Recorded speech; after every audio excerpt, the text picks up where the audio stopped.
So let's talk about the brain for a second. Let me ask you this. How many halves does the brain have? It's lovely. Okay. Was that a leading question or what? Okay, so. How many quarters did they play last night? All right, now.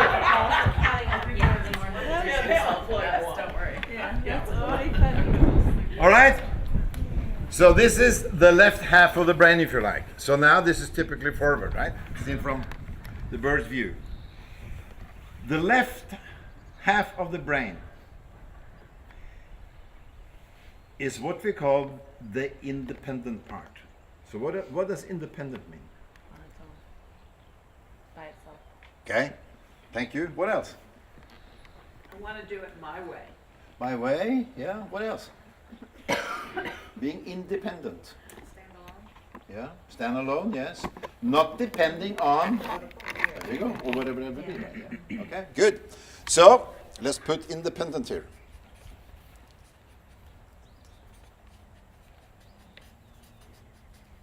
Bruce, you run the time. I don't know how much time we're going to use on this. You just do what you do. All right then. So, there is another half of the brain, which is the right side of the brain now, okay? Which is complete opposite of this. So if this is independent, what is this? Dependent. Wow. Interdependent. Not yet. It's part Oh, of sorry. the whole. You just sit in a Dagfinn session. Right. Dependent. So depending on what? Whatever's in front of them, the body Okay. or situation. So if this is independent, I'm not I'm not that keen, to I don't need other people, right? I'm okay on my own. And this is then complete opposite. Whoops. Depends on the situation. Yes, but on kind of daily basis as kind of a backbone thing. Yes, and that means interaction. So Louis, you were absolutely right. Where do you get that from? It's called interdependent. Is that the same as co? Dependent. Only what? Yeah. Right. So? Good deal. So now, one side independent, other side interdependent. Interaction dependent. Right? Okay, good. So, independent left brain has a focus area, which is what? It's task focused or result focused, if you like. That's kind of the main thing for this part. Result, task. That's the most important. All right. What do you think this is? Interdependent. What do you think? Exactly. It's a people oriented. Focus on people. Good deal? Okay. Until we marry each other. So like in statistics, dependent is a verb, so it's action, it's movement. And interdependent is your noun, so it's stable, it stays. Yeah. Yeah, so it's a. Goody goody. That's way beyond my. So let's talk about I'm finishing up my bachelor's. I have to make stuff all make sense. So let's talk about independent and task focused. Okay? We divide that into two. And one is called the doer. So let me ask you this. What do doers do? Do. Whoa, they do. Doers do, do's are so. Action. This is action. This is doing now. Yeah? Okay. By the way, and again, independent, task-oriented, doer. The other part of this half is something complete opposite of this. But it's still independent, it's still task-oriented though. Not slow, but never slow. Needs time to process. Process what? Information. Exactly.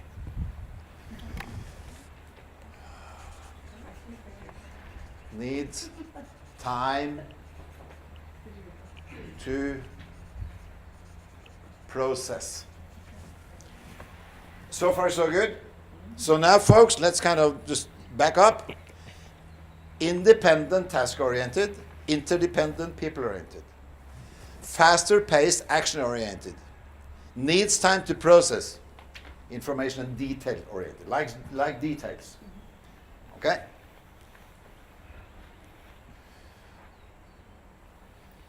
Let's talk about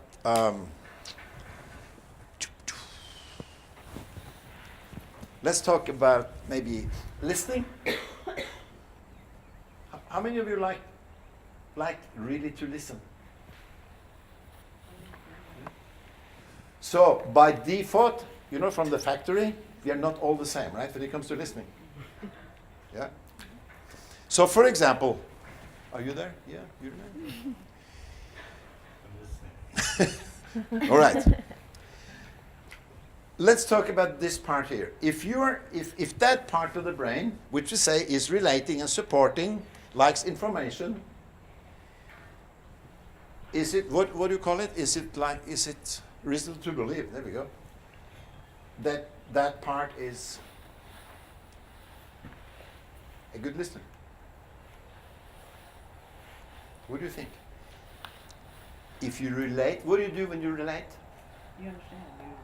You put yourself in In their shoes, yeah. somebody else's shoes, right? Do you think you need to be a good listener to do that? Yeah. We call this empathic listening. You listen with empathy. Okay. You are actually able to put yourself in other people's shoes in order to, people-wise, how they feel, what they think about the situation, right? Empathic listening, maybe the deepest of them all. Yeah. Okay. What do you think of this here? If you are independent, information-oriented, task-oriented, and needs detail, what do you think happens to the listening level here? You are listening. Okay, over here you are empathic listening. That means I am listening to what is behind the words I hear or the email I read. What is between the lines? This is different. We call this active listening for the facts, if you like. Yeah. I read the email. Okay, this is what I read. Not so much what is behind, because it's that is not the empathic part here, right? It's the perfection part. Yeah. Okay. Now let's talk about the action-oriented part of the brain. The a bit impatient, interdependent people, social. What happens to the listening now? You listen to.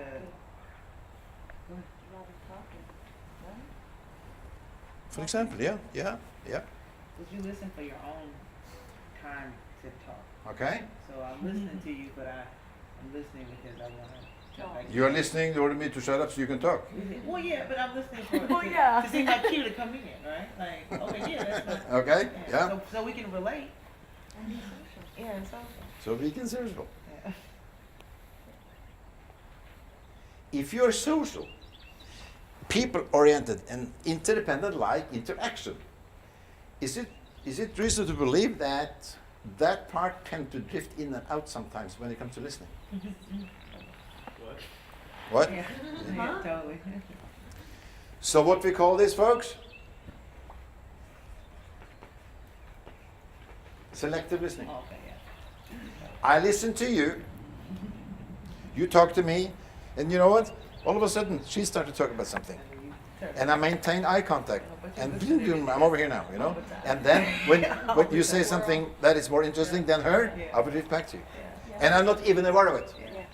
I see some nodding heads now. You been there? No, in every restaurant. That- I've been there. Does it make sense? Okay.